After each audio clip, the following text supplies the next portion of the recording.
What's up, everybody? Welcome back to the channel. Okay, so Trump and Putin had their little summit the other day, and the corporate press, they are just having an absolute freaking meltdown. And look, I understand why. Even if you hate Donald Trump's guts, you got to admit, no one's gone this hard. The man's like a bulldozer with a full tank of Red Bull.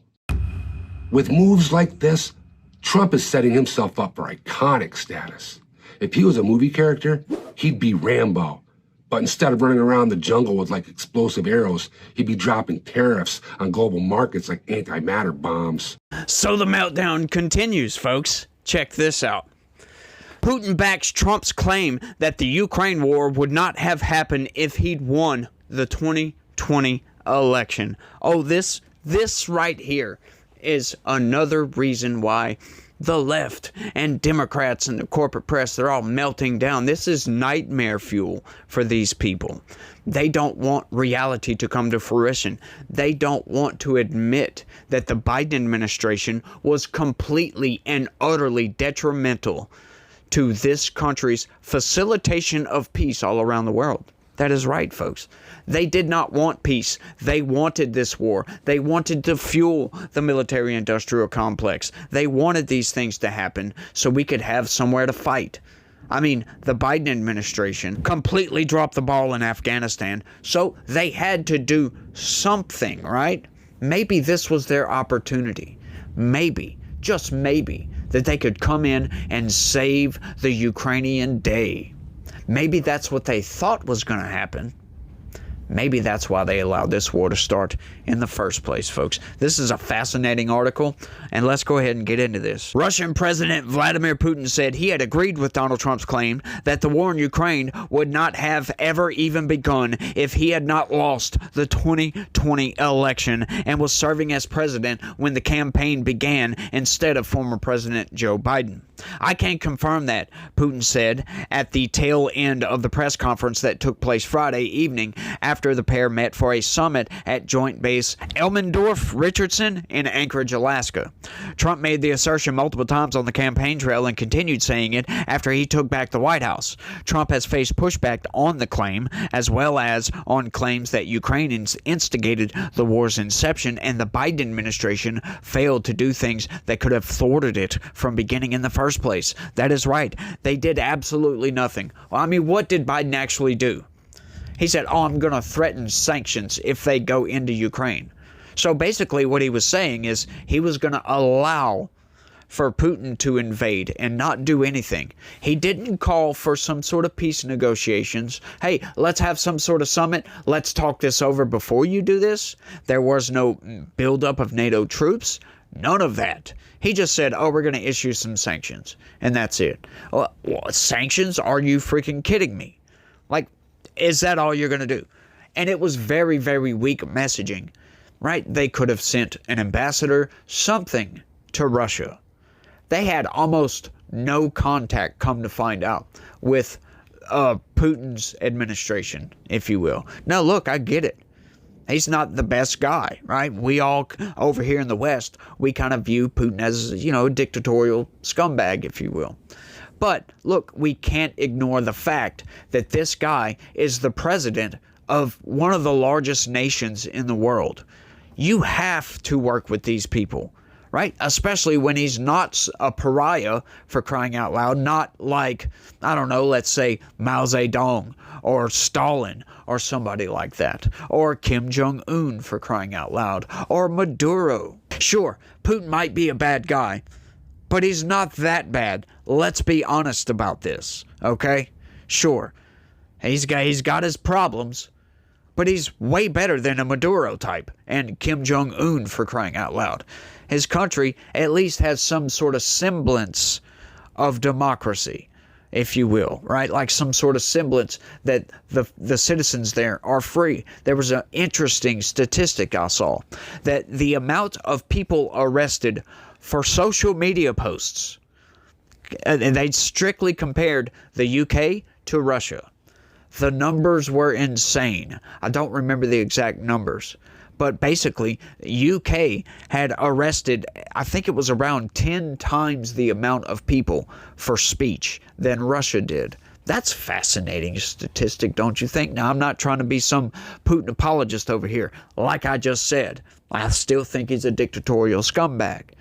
But once again, we can't ignore the fact that, look, this guy was about to invade, and Biden did abso-freaking-lutely nothing. He said, oh, we're going to throw some sanctions your way. What is that going to do? Like, seriously, a few sanctions?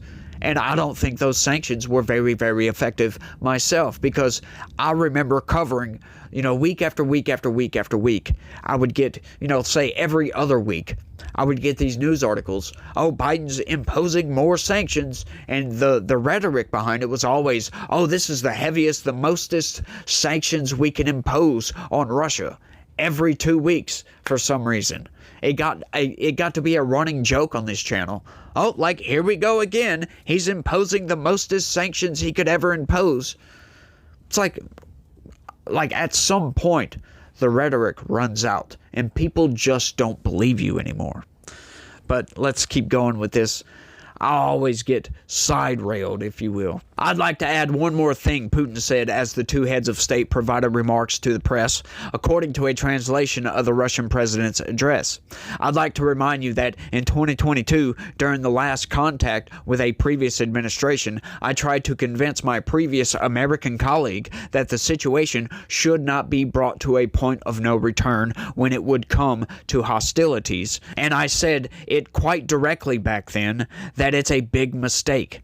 Today, when President Trump is saying that if he was the president back then, there would be no war, I am quite sure that it would indeed be so. I can confirm that. Earlier in his address, Putin lamented that bilateral relations between the U.S. and Russia prior to Trump had fallen to the lowest since the Cold War, and highlighted the fact that there have been no summits between the U.S. and Russia over the last 4 years. None whatsoever. That's fascinating, don't you think? Like, once again, I talked about this all the time. We were sending weapons to Ukraine at the same time, not trying to negotiate any sort of peace whatsoever. At all. There was no interest in stopping that war. They wanted that. The only thing you can conclude from that is that they wanted this war to go on, and they wanted it to continue. Just to continue sending soldiers into the meat grinder needlessly. Right? That, to me, that's merciless right there. You're just going to fund a war and say, yeah, y'all two just keep right on fighting. As a matter of fact, I've got your back. I'm going to stand way back over here and just send you some support. We're not trying to call the cops. We're not trying to break up the fight. None of that. You guys go ahead and beat each other to death. That's what Biden was telegraphing to the entire world. Under the guise of, oh, well, Ukraine, they must win. They've got to win. As if they can. As if that's a reality that would ever come to fruition. That's not a reality. Look, Ukraine is a much smaller nation. I think it was a nation of 50 million people versus a nation of I think it's 150, 160 million people in Russia. Just the numbers alone.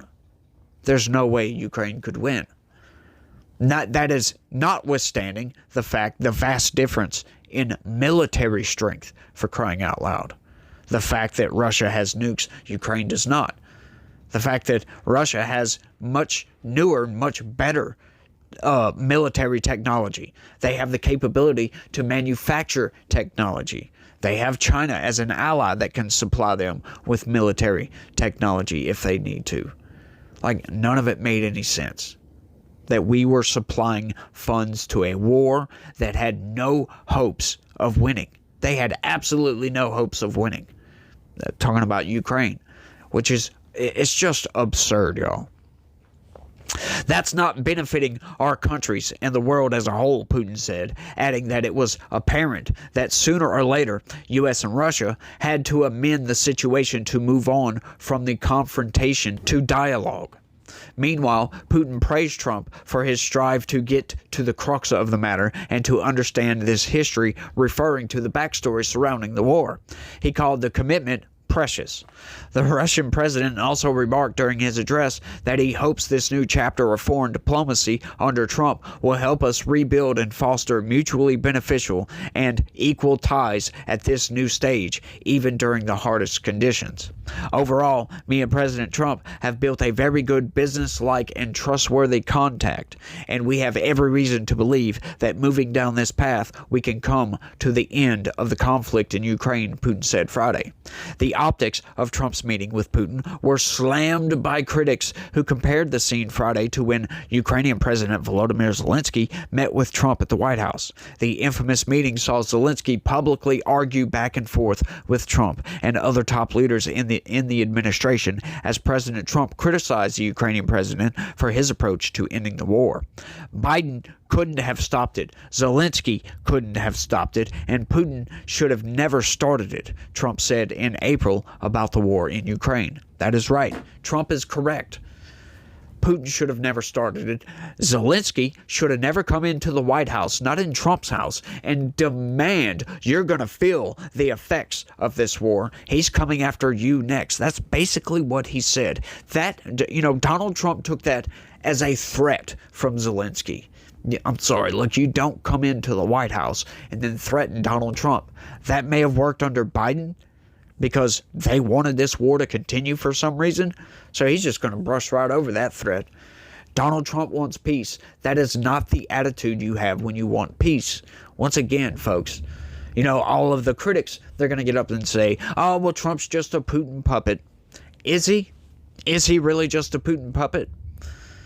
Or is he trying to get to the crux of the problem here and solve the war and end the war, and then let's deal with the fallout later?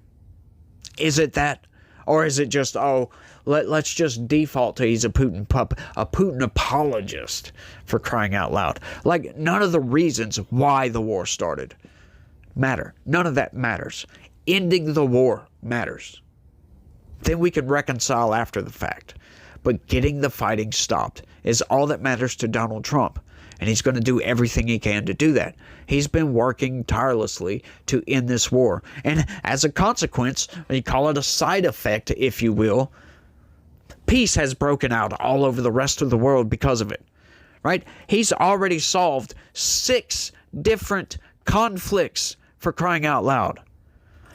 Hillary Clinton made a statement that she said she herself would nominate Donald Trump for a Nobel Peace Prize if he can bring this war to an end. I don't know if I believe that, but at least she's somewhat being honest with that. At least that is an admittance that they don't want this war to continue. These people, you must understand the position that Ukraine has been in here, right? Just a vastly inferior military that Ukraine has just cannot compete with Russia, right? But, as a consequence, we've also seen that Russia was a paper tiger, as a matter of fact. Their military was not nearly as beefy, we'll say, as we thought it was. Of course, that's been shown time and time again.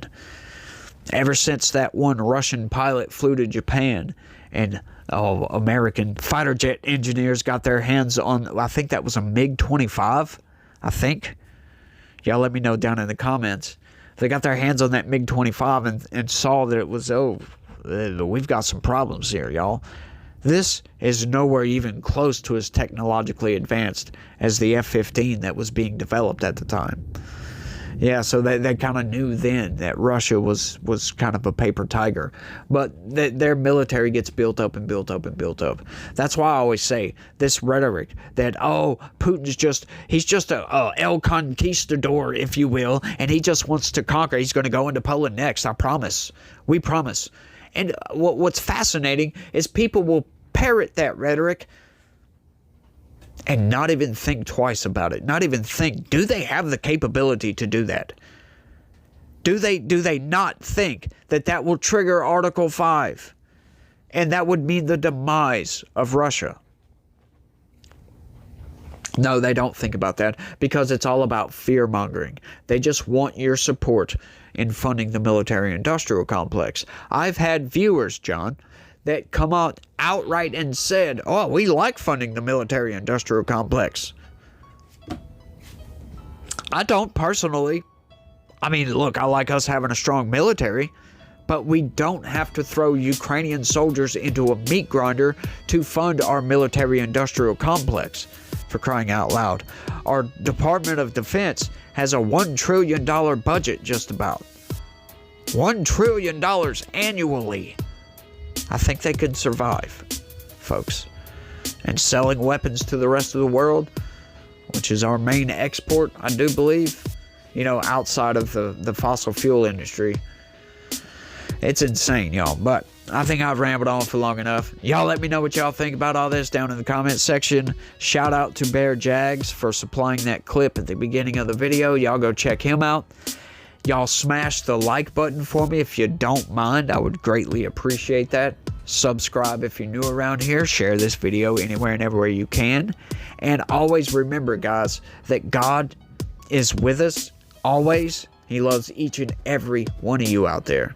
Y'all try to have a good day and stay legitical. Peace.